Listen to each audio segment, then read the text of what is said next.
आका करीम ने इरशाद फरमाया, जो इस बात को पसंद करता है कि वो अल्लाह उसके रसूल से मोहब्बत करे और अल्लाह उसके रसूल भी उससे मोहब्बत करे, उसको 3 काम करने चाहिए। एक, जब भी बोले सच बोले, और जब उस पर लोग एतबार करके उसके पास अपनी अमानत रखे तो वो उसमें खयानत न करे।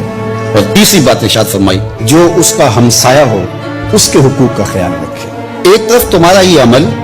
कि तुम मेरे वुजू के पानी को भी जमीन पर गिरने नहीं देते, ये तुम्हारी मोहब्बत का छलकता हुआ एक अंदाज है, लेकिन कहीं यही ना रुक जाना और मोहब्बत के इसी अंदाज को ही अपना करके बाकी सब चीजों से बेनियाज ना हो जाना। तकाज़ा मोहब्बत ये है कि तुम मेरे बताए हुए तरीके के मुताबिक भी चलो, और ये काम अगर तुम 3 कर लो तो फिर तुमसे अल्लाह भी मोहब्बत करेगा, उसका रसूल भी मोहब्बत करेगा, और तुम्हारी मोहब्बत जो अल्लाह उसके रसूल के साथ है वो भी मोतबर ठहरेगी कि तुम सिर्फ कुछ अंदाज बजा लाने से अपनी मोहब्बत का अंदाज इख्तियार नहीं करते हो, बल्कि हुजूर के लाए हुए दीन को भी तुम अपनी रूह तक उतार करके अपनी मोहब्बत के हकीकी रंग को पेश करते हो।